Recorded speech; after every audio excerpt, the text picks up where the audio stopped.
Have you ever met someone who seemed perfectly polite, maybe even graceful? They smiled at the right times.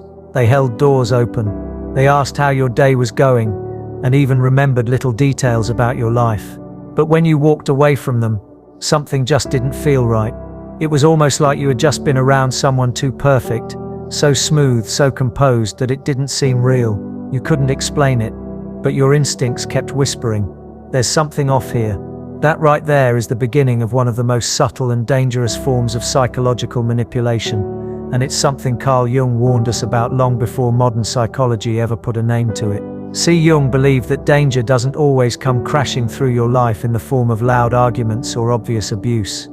Sometimes it arrives with a gentle smile and calm voice. It arrives dressed in kindness, generosity, and politeness. And that's what makes it so hard to spot. Now, we're not talking about people who are just genuinely nice. This isn't about kindness. It's about a kind of performance, a mask that some individuals wear so flawlessly. You don't even realize you're dealing with someone who's not just hiding something, but hiding everything. Jung's idea of the shadow becomes important here. He believed that every human being has a part of themselves they keep hidden from the world. Those dark traits we don't want to admit we have. Anger, jealousy, manipulation, pride, selfishness. The average person, someone with self-awareness, knows they have these flaws. Maybe they try to work on them, or at least acknowledge they exist. But the truly dangerous individual, they bury their shadow so deep, they become completely unaware it's even there. They convince themselves they're pure, righteous, incapable of wrongdoing. And once a person starts believing that lie, they become capable of anything, because nothing they do ever feels wrong to them. Their manipulation becomes guidance, their cruelty becomes tough love, their control becomes protection. And here's the scary part, they actually believe it. This isn't some cartoon villain rubbing their hands together in a dark room, plotting chaos. No, this person genuinely sees themselves as good, morally superior. And when someone truly believes they are always right, they lose all ability to self-reflect. They justify every action. They never apologize. They twist every narrative to make themselves the victim or the hero. And if you try to call them out, they'll gaslight you. They'll make you question your own perception of reality. And if you're not grounded in who you are, if you're not rooted in self-awareness, you'll start to believe them. That's the trap. Jung warned us that this kind of self-deception is not only dangerous to the person doing it, but to everyone around them. Because when someone represses their shadow entirely, that energy doesn't just disappear, it builds, it morphs, and eventually it leaks out in subtle ways: passive-aggressive comments, controlling behavior masked as concern, or emotional manipulation disguised as help.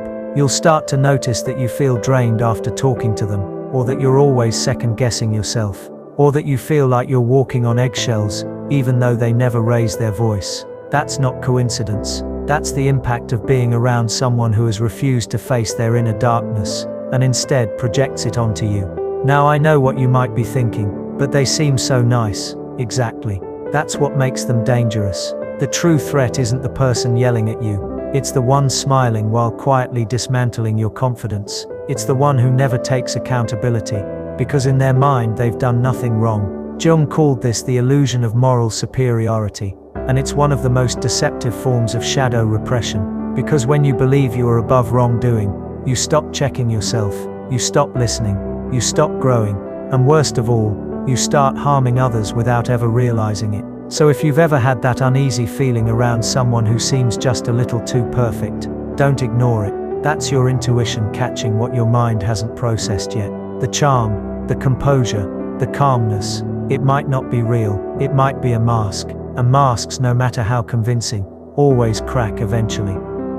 To understand what Carl Jung really meant when he warned us about these hidden dangers, we need to dive deeper into one of his most powerful concepts, the persona.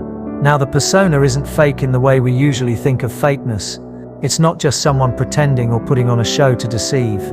No, the persona is actually a psychological necessity. It's the mask we wear to function in society, the version of ourselves we present to the world so that we can be accepted, understood, and safe. It's shaped by our family, culture, religion, school, all the messages we get about what is good and what is bad. So from a young age we start crafting this mask, polishing it, adjusting it, learning which expressions get praise and which ones get silence or shame. Over time, we start identifying with this mask so much, we forget that it's only a part of us, and that's when things get dangerous. Because here's the truth, when you identify only with your persona, you lose touch with everything else beneath it. The anger you weren't allowed to show as a child, that didn't disappear. It sank. The sadness you never felt safe expressing, it didn't vanish. It buried itself in your body. The need to speak up, the urge to say no, the desire to scream when someone disrespects you, all those things get locked in the basement of your psyche. Jung called that basement the unconscious, and what lives in that basement is the shadow. And the shadow isn't just where your so-called bad traits live. It's also where your suppressed strength, your repressed boundaries, and your unacknowledged wisdom wait to be seen. The shadow is powerful, and it's not inherently evil. But when you deny it completely, when you pretend it's not there, that's when it turns into something dark, deceptive, and deeply manipulative. Now think about the kind of person who lives entirely in their persona. They've spent their whole life curating an image of perfection. Maybe they're the spiritual guru who never gets angry. Maybe they're the community leader who's always composed, always wise. Or maybe they're just the friend or partner who's always nice, never confrontational, always smiling, always saying the right thing. And yet you feel something under the surface. You feel it in the tightness of their smile, in the way they redirect every serious conversation, in the subtle guilt trips they lay at your feet. That's not your imagination. That's their shadow, and it's leaking. You see, when someone refuses to face their own darkness, it doesn't just go away. It finds another way out. Often it gets projected onto others.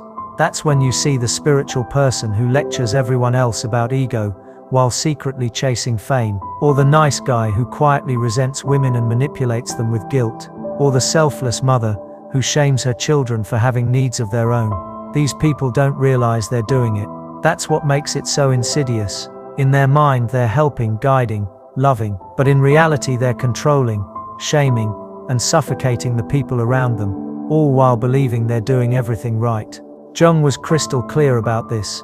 The more you identify with your persona, your outer mask, the more disconnected you become from the truth of who you are. And the more disconnected you are from your own shadow, the more dangerous you become, not just to others, but to yourself. Because the shadow doesn't just affect how you treat people, it affects every choice you make. It creeps into your relationships, your work, your self-talk. It drives self-sabotage, jealousy, control and rage, all while hiding under the mask of politeness or morality. And if no one ever confronts you, if no one ever says, hey, something's not right here, you can go your whole life thinking you're the hero in every story, while quietly causing harm in every room you walk into. This is why Jung believed that true self-awareness, true psychological growth, isn't about becoming nicer, it's about becoming whole. And wholeness requires looking at the parts of yourself you've tried to avoid. The parts that feel shameful, ugly, or unacceptable. The parts you thought you had to get rid of to be loved. Those parts don't need to be destroyed, they need to be seen. Because the moment you bring your shadow into the light, the moment you admit, yes, I can be angry, yes, I've been selfish, yes, I've hurt people, that's the moment you begin to take back control of your own life. But most people never do that. Most people are too scared. They'd rather stay in the comfort of their carefully built mask, convincing themselves that they're the good one, while blaming the world for every failed relationship, every betrayal, every conflict. And when you meet someone like that, someone who's completely identified with their mask, you'll feel it. You'll feel the disconnect between what they say and what they are. You'll feel the hollowness behind their words. And if you stay too close for too long, you'll start to doubt yourself. You'll start to wonder, am I the problem? But you're not. You're just standing in front of someone who has never met their shadow and doesn't want to. Let me ask you something. Have you ever known someone who never raised their voice, who never openly disrespected you, who always seemed kind, almost too kind, and yet every time you walked away from a conversation with them, you felt smaller, confused, like your boundaries had been quietly erased without a single harsh word? That is not an accident. That's what Jung was pointing to when he talked about the danger of the persona without shadow awareness. Because niceness, when weaponized, is not kindness. It's control dressed in a pretty costume. And there's a big difference between someone who chooses to be kind and someone who needs to appear kind in order to maintain their identity. Now here's where it gets truly dangerous. When someone builds their entire sense of self around being good, the good friend, the good parent, the good partner, they begin to lose the ability to see themselves clearly. They suppress every thought, emotion, or behavior that contradicts that image. And those things don't disappear. They slip underground. A suppressed need for power turns into passive aggression. A buried jealousy becomes sabotage masked as concern. And when they hurt you, because eventually they will, they'll make you feel like you're the one being unfair. Because how could someone so nice ever hurt anyone? This is the trap of the moral persona. You see, people who seem deeply invested in always appearing calm, always being nice, often avoid the inner work of confronting their own darkness. They avoid it because it's messy, it's humbling. It forces them to sit with the parts of themselves that don't match their carefully curated identity. And many people, especially those praised for being composed or generous their whole lives, simply can't handle the thought that they too might be capable of selfishness, rage or deceit. So instead of facing it, they hide it. But what's hidden is not healed, it's redirected. Jung warned us that those who are completely unaware of their shadow are often the ones most controlled by it. And this is especially true when manipulation is subtle, because we're not talking about loud, obvious abuse. We're talking about guilt wrapped in warmth, control disguised as care, the friend who always plays the victim so you feel guilty setting boundaries, the co-worker who never criticizes you directly but always leaves you questioning your own competence, the partner who smiles while quietly dismantling your confidence, piece by piece. These are not people acting with clear malice. These are people who have never looked into the mirror of their own psyche, and so they don't realize the harm they're causing. And here's the worst part. They believe their own story. They believe they're the caring one, the forgiving one, the rational one. So when you finally confront them, when you say this hurt me, or that crossed a line, they're not just defensive, they're shocked. Because in their mind they're the last person who would do harm. And that shock can turn into something even more manipulative, righteous indignation. They'll flip the script on you. Suddenly you're being aggressive, you're overreacting, you're the problem. And because they never yell, never curse, never explode, the people around them often believe it. Jung called this the illusion of moral superiority. It's the belief that because someone presents well, because they meditate, donate to charity, speak gently, they must be evolved. But spiritual maturity isn't about how you act when everyone is watching. It's about what you do with your shadow when no one is. It's about your willingness to face the ugliest parts of yourself and say, yes, this lives in me too, and I won't let it drive my life. That's real strength. That's real integrity. And unfortunately, it's rare, especially in a world that rewards appearance over depth. So how do you protect yourself from someone who wears this mask? The key isn't paranoia, it's pattern recognition. Pay attention to how you feel after being around them. Do you feel drained, guilty, unsure of yourself, even though nothing overt happened? Do they always seem to be the calm one while you're made to feel like the reactive one? Do you find yourself apologizing for things you didn't actually do wrong? These are signs of psychological manipulation, not the loud, chaotic kind, but the quiet, soul-eroding kind. The kind Jung warned us about. The kind that slips through the cracks of our conscious mind, because it looks so polite. And here's what might surprise you the most. These people aren't evil. In fact, they're usually in pain. Deep pain. Pain they've never looked at. Pain they've buried so well, they've convinced themselves it doesn't exist. And in a twisted way, their control, their superiority, their niceness, it's all armor. Armor against the truth of their own unresolved wounds. That doesn't excuse the harm they cause, but it explains why it's so hard for them to change. Because to change, they'd have to admit they're not who they've always claimed to be. They'd have to peel back the mask and meet the parts of themselves they've spent a lifetime avoiding. And you have to protect your peace. You have to stop explaining yourself to people committed to misunderstanding you. You have to stop shrinking just to keep the peace with someone who weaponizes harmony. You have to stop walking on eggshells around people who walk around with velvet gloves, but carry sharp knives underneath. Because your sanity, your soul, your energy, they are sacred. And anyone who makes you doubt that, no matter how soft their voice, is not safe. There's something eerily seductive about denial, not just the kind we witness in others, but the kind we practice in the quiet corners of our own minds. It's subtle, persuasive, and comforting, like a soft blanket we pull over the parts of ourselves we're not ready to face. But make no mistake, comfort is not always safety. In fact, Jung warned us that denial, especially moral denial, is the breeding ground of shadow. And the most dangerous people aren't those who know they're broken, it's the ones who believe they're whole. Have you ever met someone who flat out refuses to admit they've done anything wrong? Someone who has an explanation for everything. Why they lied, why they manipulated, why their betrayal was actually your fault. These are people whose identity is fused to their self-image. The idea that they could be anything less than good, less than wise, spiritual, kind, threatens the entire structure of their reality. And instead of adjusting their behavior, they rewrite the story.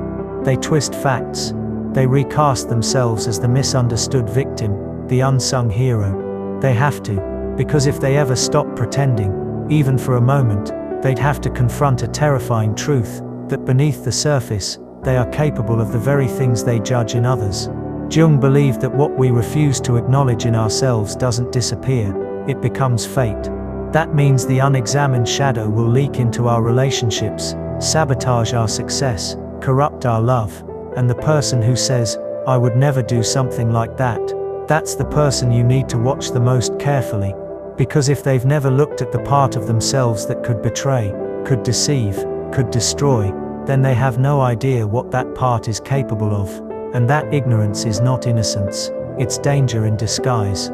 See, when someone lives in denial, they're not just lying to others, they're lying to themselves. And the lies we tell ourselves are the most destructive ones of all, because they keep us asleep, they keep us spiritually lazy, they convince us that self-reflection is optional, that apologies are weakness, that growth is only necessary for other people. And slowly, without ever raising their voice or showing their fangs, these people leave behind a trail of emotional casualties. Not because they're inherently evil, but because they've never done the sacred work of confronting their own inner chaos. Let's go deeper. Imagine a person who believes they are morally superior. They don't scream, they don't lash out. They just calmly dismantle your perspective with subtle judgment, with weaponized silence, with spiritual bypassing. You try to share your pain, and they tell you you're too sensitive. You set a boundary, and they say you're being negative. You express a need, and suddenly you're too much. This isn't just emotional manipulation, it's psychological gaslighting, and it works, not because it's loud, but because it's insidious, because it's dressed up as logic, as peace, as maturity. And here's where it gets haunting. They genuinely believe they're helping, that their detachment is wisdom, that their coldness is clarity. They've convinced themselves that your pain is a sign of your immaturity, not a reflection of their impact. This is what happens when denial becomes identity, when someone's entire worldview is built on the illusion that they are above reproach, and because they can't be wrong, you must be. Again and again, until you don't recognize yourself anymore. Now here's the deeper psychological truth, and Jung knew this well. Denial is a trauma response. It's not born from malice, but from fear. Somewhere along the way, these people learned that being imperfect meant being unlovable, that mistakes meant shame, that vulnerability meant weakness. So they built walls, they told themselves stories, they curated a version of themselves so polished, so carefully maintained, that not even they could see the cracks anymore. And the longer they keep the mask on, the harder it becomes to remove. Not because they don't want to grow, but because growth would mean destroying the very identity they believe keeps them safe. So how do you protect yourself from someone stuck in denial? The first step is radical self-trust. You have to stop waiting for them to validate your experience. You have to stop hoping that one day they'll wake up, apologize, and suddenly see what they've done. Because they probably won't.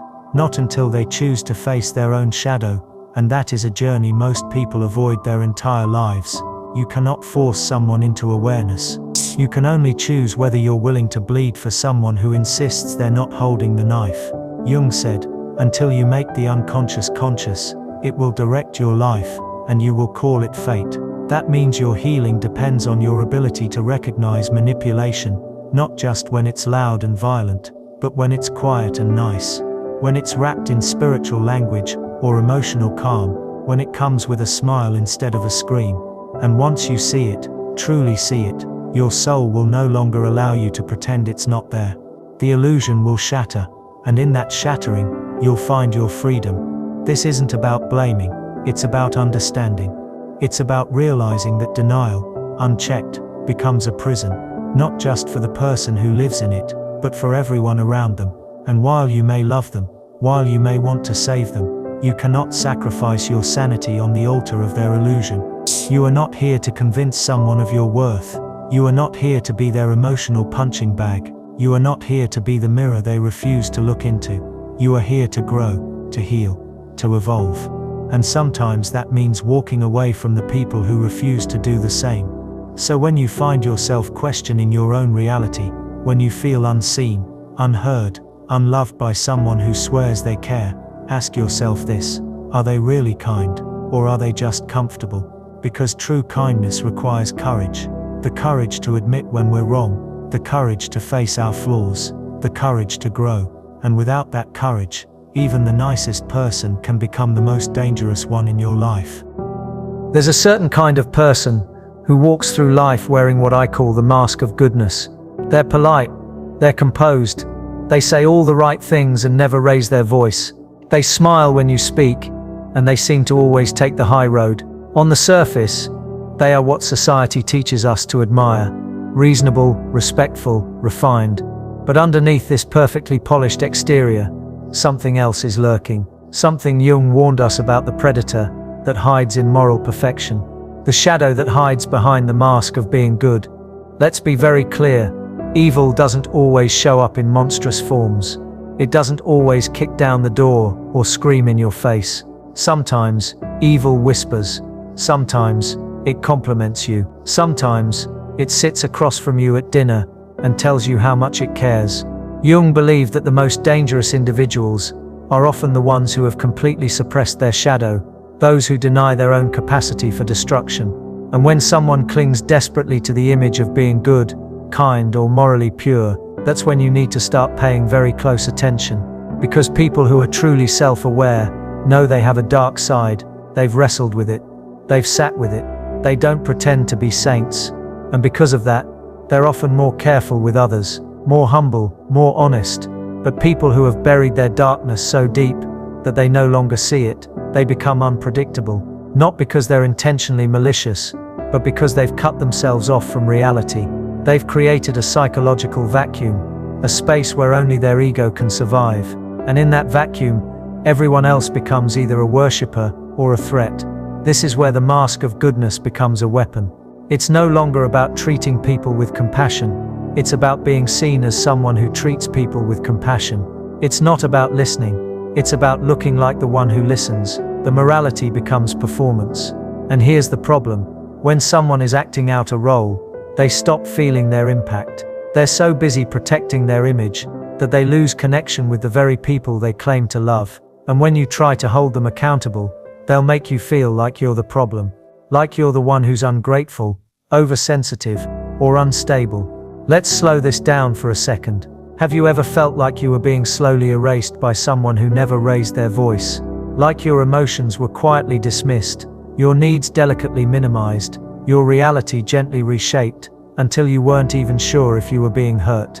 That's the shadow at work, not in some overt aggressive form, but in its most deceptive disguise: the good person who's never wrong, the spiritually superior partner, the friend who always seems calm, even while slicing through your self-esteem with surgical precision. And the truly chilling part, they often don't even know they're doing it, because they've never confronted the parts of themselves capable of jealousy, manipulation, or resentment. They've locked those parts away, denied them, disowned them. But denial doesn't delete, it transforms. And now those disowned traits are running the show from behind the curtain, guiding their words, shaping their tone, controlling their relationships, all without conscious awareness. The predator isn't some monster lurking in the dark, it's the unacknowledged shadow, wearing a smile. Jung taught us that wholeness doesn't come from perfection, it comes from integration, from facing every corner of who we are, even the ugly ones. But integration is uncomfortable. It demands we look at the times we've lied, the times we've hurt people, the times we've used our intelligence or charm to manipulate others. Most people aren't willing to go there, and so they put on the mask, and they start to believe it. And anyone who challenges that mask becomes a threat to their identity, a threat they must neutralize through guilt, confusion, or shame. This is why arguments with these people feel like psychological warfare. You never know what's real. You walk away from the conversation feeling like you did something wrong, like you are unstable. But if you look closely, you'll see the pattern. They never apologize, they never reflect, they never ask, "Did I hurt you?" They just defend their goodness, again and again and again. And this is what makes the mask so dangerous. Not just because it deceives others, but because it deceives the person wearing it. They become spiritually blind. They genuinely believe they are incapable of harm. And if they don't think they can cause harm, then they'll never take responsibility for it. They'll ghost people and call it boundaries. They'll control others and call it love. They'll dismiss emotions and call it logic. And the worst part, they'll sleep peacefully at night while you lie awake trying to make sense of your pain. So what can we do?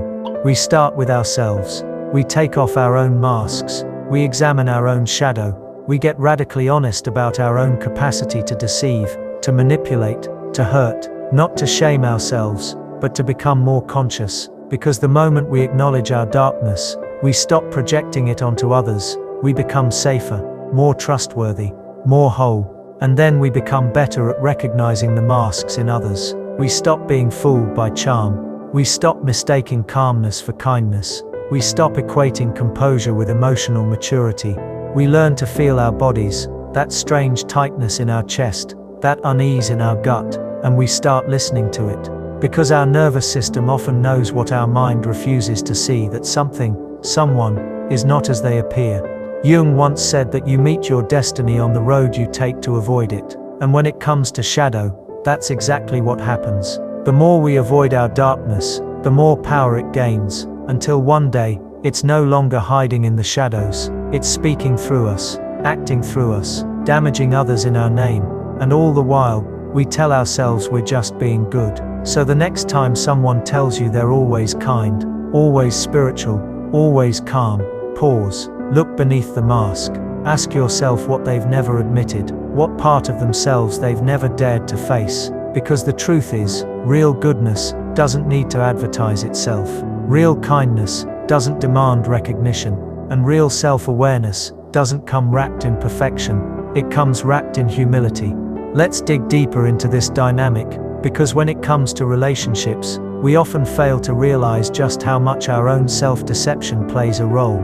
It's not just the person wearing the mask of goodness. Sometimes it's us. We convince ourselves that we're seeing the truth. We trust that our perception is accurate. But the truth is, we're often only seeing what we want to see, not the full picture. And that's where the danger lies. Imagine being in a relationship where everything seems perfect at first. The person is charming, they're thoughtful, they're attentive, they know just how to make you feel special. But over time you start to notice small cracks, things that don't quite add up. Maybe they don't respect your boundaries, maybe they dismiss your feelings, or make you feel guilty for expressing your needs. But because we're so caught up in their charm, we tell ourselves that it's just a phase. We make excuses, we rationalize their behavior. After all, they've been so kind, so loving, so perfect in every other way, right? This is where the danger of self-deception comes in. We believe that the things that are wrong can be fixed by time. We convince ourselves that if we love them enough, they'll change. If we just communicate our feelings more clearly, they'll understand. If we give them more space, more patience, more understanding, they'll finally come around. But this kind of thinking is rooted in denial. It's the refusal to see things for what they are, because it feels too painful to admit the truth. The truth that maybe, just maybe, the person you're with isn't who they say they are. That the mask is all they've ever shown you. And underneath it, there are parts of themselves they'd rather not acknowledge, parts that affect you more than they care to admit. Jung was adamant that denial is the root of so much suffering. It's the very mechanism that keeps us stuck in unhealthy patterns. It allows us to overlook the signs, to dismiss the red flags, to stay in relationships that are draining us emotionally, physically and mentally. We convince ourselves that if we just try harder, if we just change a little bit more, everything will be okay. But the truth is, sometimes it's not about us. Sometimes it's not about our actions, our efforts, or our willingness to work through things. Sometimes it's simply that the other person is not willing to change, not because they don't love us, but because they haven't done the necessary work on themselves. Self-deception doesn't just trap us in toxic relationships, it also keeps us from seeing our own worth. Think about it. If we stay in a relationship where we're constantly giving, constantly trying, and constantly being dismissed, we're telling ourselves that we're not enough as we are. We're telling ourselves that our needs are secondary to theirs, that their comfort is more important than our own. And that in itself is a form of self-deception. The belief that we don't deserve better, that we have to settle for someone who doesn't truly see us. We rationalize their behavior because we don't want to confront the fact that we're not being treated with the respect we deserve. The problem is, self-deception doesn't just affect our relationships with others, it also damages our relationship with ourselves. The longer we deny what's right in front of us, the more we lose sight of our own truth. We begin to doubt ourselves. We question our own judgment. We convince ourselves that maybe we're just being too sensitive, too demanding, too unrealistic. But the reality is, your instincts are probably right. Your gut is trying to tell you something, but you've ignored it for so long that it's become harder and harder to trust. And that's where the cycle of self-deception keeps us trapped. We don't trust ourselves enough to break free.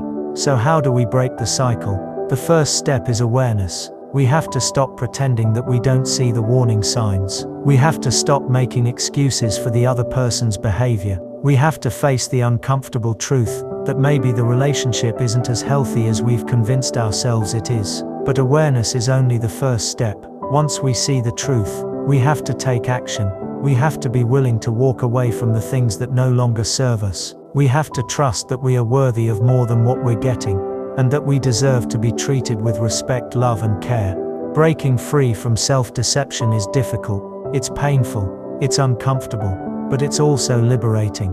It's the key to personal growth and emotional freedom. Because when we stop deceiving ourselves, we stop settling for less than we deserve. We stop letting our past patterns dictate our future, and we start creating relationships based on mutual respect, love and understanding. Relationships where we're not just surviving, we're thriving.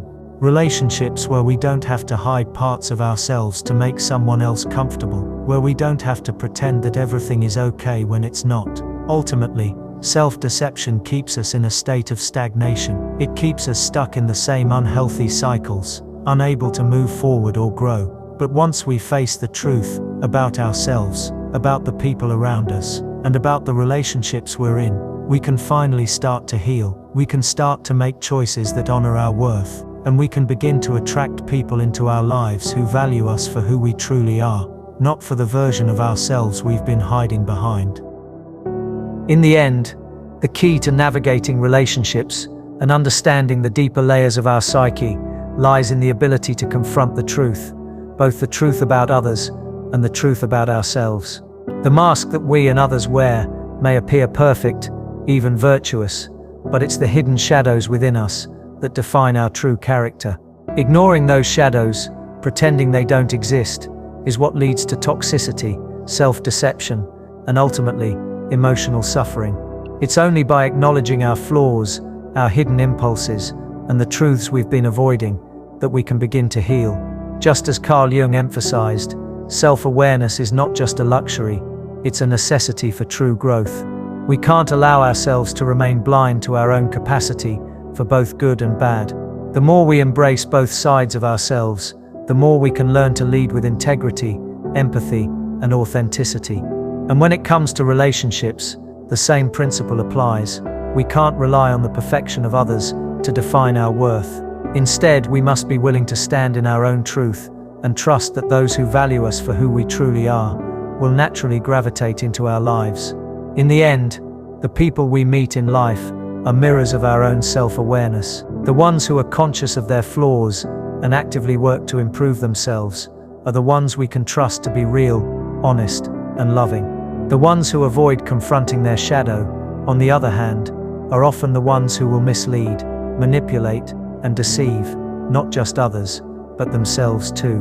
We can only protect ourselves from that danger by embracing the full spectrum of our humanity and refusing to settle for less than we deserve.